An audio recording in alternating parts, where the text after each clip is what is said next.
Hi, this short video will show you how assessments can be made using this online tool. So in this decision model, we have three distinctions that need to be assessed. One is success of intervention, the other two are minor injuries given success and minor injuries given failure. There is also the major injury distinction, which is assessed a little differently. It's about how many in how many years will we see one major injury. So that's not exactly in the form of these other distinctions. So that's not included in the interface. So let's focus on this one, success of intervention. This is about the chance of success that the intervention will provide the effect we hope to see. And that's very clearly defined in the model as in a shift in our distribution of minor injuries and major injuries. So to assess this, let's play a little game. You can either choose to bet on the success of the intervention or on the wheel here landing orange. And depending on what you bet on, if you win, you'll get $2 billion. So there's no charge for playing this game, but you can only play once. And because the stakes are really high, we have to think very carefully about this. So if I wanted to play this game and I was like, okay, the chances of succeeding, let's look at this deal. There's a lot of orange here. Would I rather bet on this or would I bet on the intervention succeeding? I think I would prefer to bet on the wheel. I think I have higher chances of winning. Okay, so I'm going to click on this button which says bet on the wheel landing orange. Oh, now the orange has decreased. What about now? I think I'd still bet on orange. What about now? Um, Now I think I would bet on success of the intervention. Okay, what about now? At this point, I'm not sure. This is great. When I say I'm not sure, that's the point at which I'm indifferent. So I click indifferent and boom. From this process, the chance of success of our intervention is 18.75%. This is what we needed to find. And so when I close this window, you see that when I go to the model, it already reflects this assessment. It's 18.75%. Now let's go into this distinctions that are not binary. So success was about yes, you succeeded or no, you didn't. But minor injuries given success is more about distributions. So here you can see, for instance, we have a high, medium, low of the number of minor injuries in both cases given success and given failure. So going back here, let's do minor injuries given success. So the first thing we are asked to do is to pick a range. What do we think the minor injuries are going to range from? So I'm kind of happy about this range, 0 to 200. Now the important thing about this is to remember that when we declare a range, what we're really saying is we are willing to be shot if the distinction resolves to something that's outside the range. So there were 250 injuries in the future. If that happens, I'm willing to be shot. That's how sure I need to be. So it's very important to have a large enough range. So 0 to 200, for instance, is a good range for minor injuries, let's say, for now. Now I click next. We have a similar game, but it's a little different as well. So the game this time is I can either choose to bet on minor injuries given success being over 180 or on the wheel below landing orange.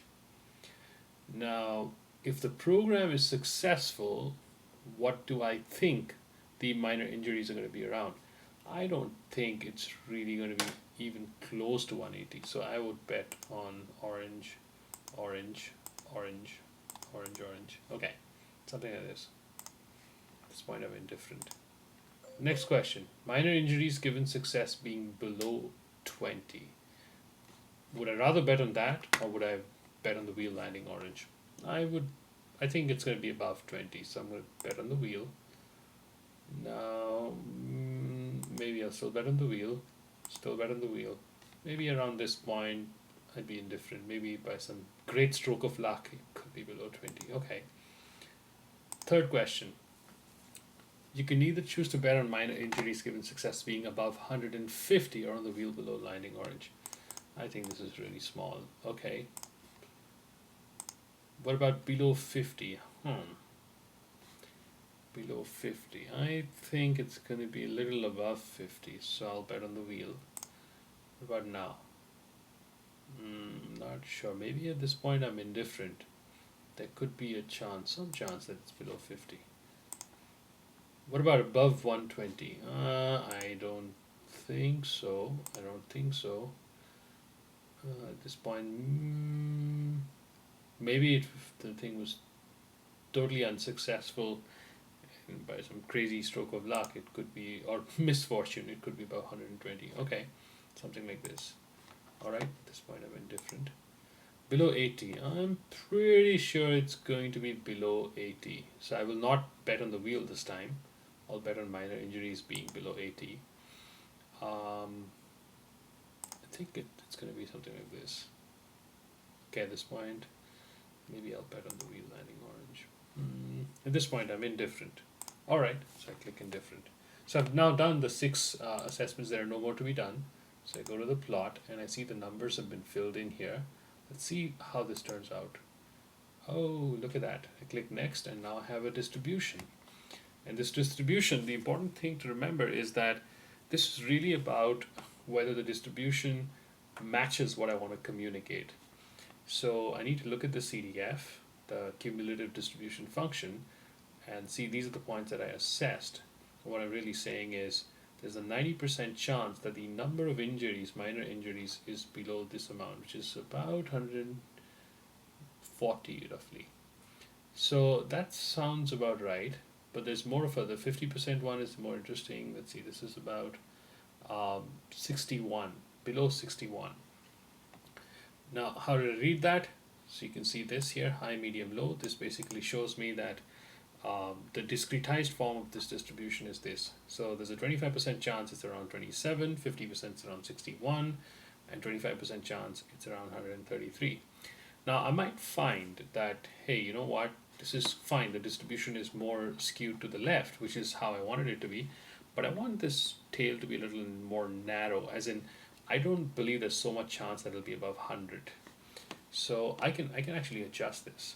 So the way to do that would be, so I'd look at 120. So look at this, 80, below 80 and above, and below 120, they have the same probability, and that's probably not right, as in that's not what I wanted to communicate. So let's change this.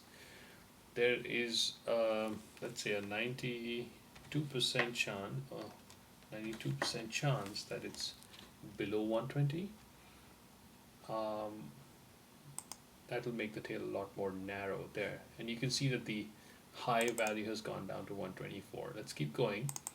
I'm pretty sure it's going to be below 80, so let's make this 90% chance that it's below 80.